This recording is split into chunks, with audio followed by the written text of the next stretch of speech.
Morning, Your Honor, Mr. Chair. Ako po si Bryce Erickson Hernandez, dating Assistant District Engineer ng Bulacan 1st District Engineering Office.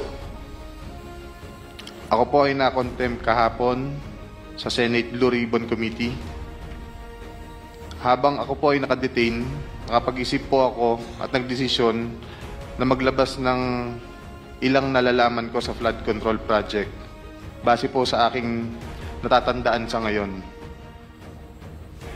Tama po si Senator Lacson na ang mga engineers ng DPWH ay tila naging legman o bagman na lang.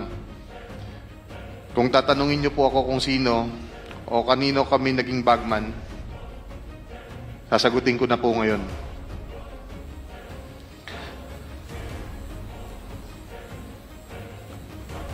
Sabi ni Senator Marcoleta kahapon, ligtas ka na.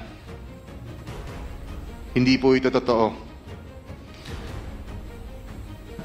Si Senator Jinggoy Ejercito Estrada, Senator Joel Villanueva, Yusek Robert Bernardo, at D. Alcantara.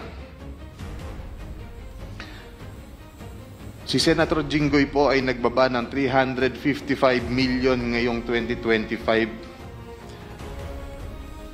sa mga ilang projects sa Bulacan.